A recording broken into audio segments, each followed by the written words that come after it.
একজন ফুচকাওয়ালা যে ফুচকা বানায় তাকে গিয়ে বলেন যে আপনার ফুচকা আপনি খান, সে যদি না খায় তাইলে আপনি রাগ করেন। আপনি বলেন নিজের জিনিস নিজে খাইতে পারো না, তাইলে বিক্রি করো কেমনে? নিঃসন্দেহে এখানে ভেজাল আছে। তো ফুচকাওয়ালারে যদি ধরতে পারেন তাইলে দেশের এই যে বড় বড় মন্ত্রী তাদেরকে কেন ধরেন না? এই যে দেশের বড় বড় মন্ত্রী তারা অসুস্থ হইলে দেশের বাইরে যায় চিকিৎসা নিতে, কেন? এই দেশের চিকিৎসা ভালো না? এই দেশের চিকিৎসা ব্যবস্থা যদি ভালো না হয় তাইলে দেশের বাইরে কেন আপনি যান? এই দেশের চিকিৎসা ব্যবস্থা ভালো করেন।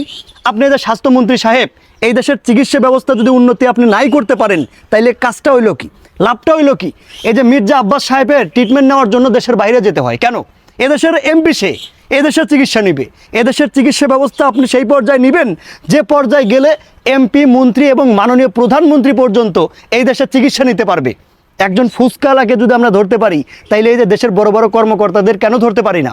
আজকে স্বাস্থ্যমন্ত্রী যদি অসুস্থ হয় সে যাবে দেশের বাইরে চিকিৎসা নেওয়ার জন্য।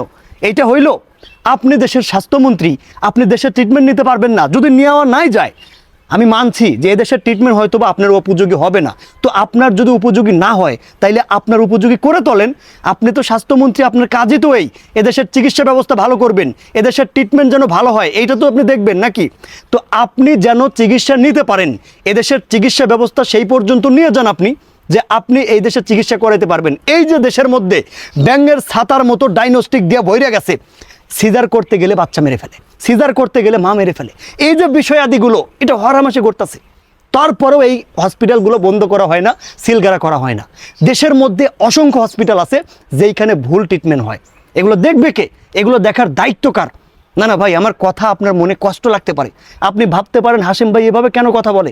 তবে ভাই আপনি বিশ্বাস করেন এবং মিলিয়ে নেন, এই দেশের যারাই ঊর্ধ্বতম কর্মকর্তা তাদের চিকিৎসার জন্য দেশের বাইরে তারা চলে যায়। তো তারা যদি দেশের বাইরে চলে যায় আপনি আমি যেতে পারবো?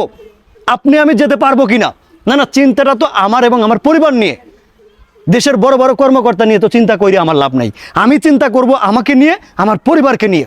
তো দেশের মাননীয় প্রধানমন্ত্রী এবং স্বরাষ্ট্রমন্ত্রী এবং প্রধানমন্ত্রী, আপনাদেরকে সম্মান জানিয়ে আপনাদের কাছে অনুরোধ করতে চাই, দয়া করে এই দেশের চিকিৎসা ব্যবস্থা এমন পর্যায়ে নিয়ে যান যেখানে নিয়ে গেলে আপনারা পর্যন্ত চিকিৎসা করতে পারবেন, যেখানে চিকিৎসা ব্যবস্থা নিয়ে গেলে আপনাদের চিকিৎসা মিলবে, যেখানে নিয়ে গেলে জনাব তারেক রহমান নিজে এই দেশের চিকিৎসা নিতে পারবে। স্বরাষ্ট্রমন্ত্রী সাহেব বলবে যে না আমার বাংলাদেশের চিকিৎসা ব্যবস্থা ভালো, এবং স্বাস্থ্যমন্ত্রী বলবে যে না এদেশের চিকিৎসা ব্যবস্থা ভালো, তাহলে আমি বাইরে কেন যাব? আমরা এই দেশে চিকিৎসা নেব। কথা দিচ্ছি সেদিন এসে আপনাদের প্রশংসা করে আবার আর একটা ভিডিও বানাবো যে আমাদের মাননীয় স্বাস্থ্যমন্ত্রী আমাদের দেশের চিকিৎসা ব্যবস্থাটা সেই পর্যন্ত নিয়ে গেছে, যে পর্যন্ত যে গেলে দেশের বড় বড় কর্মকর্তারা পর্যন্ত এই দেশে চিকিৎসা নিতে পারে। এমপি, মন্ত্রী সবাই চিকিৎসা নিচ্ছে এই বাংলাদেশে। ভাই আপনি একটাবার চিন্তা করে দেখেন, যেখানে বড় বড় কর্মকর্তারা ট্রিটমেন্টের জন্য দেশের বাইরে চলে যায়, আমার আপনার পক্ষে কিন্তু সম্ভব না। এদেশের চিকিৎসা ব্যবস্থাটা ভালো করেন, দয়া করে এদেশের চিকিৎসা ব্যবস্থাটা ভালো করেন। এটার করুণ দশা, করুণ থেকে করুণ দশা। দেশের বড় বড় সরকারি মেডিকেলে গেলে নাপা ট্যাবলেট এবং অ্যান্টাসিড, চুটকানো গ্যাসের ওষুধ ছাড়া কিছুই দিতে পারে না। লুটপাট কইরা সব কিছু খায়া ফেলছে।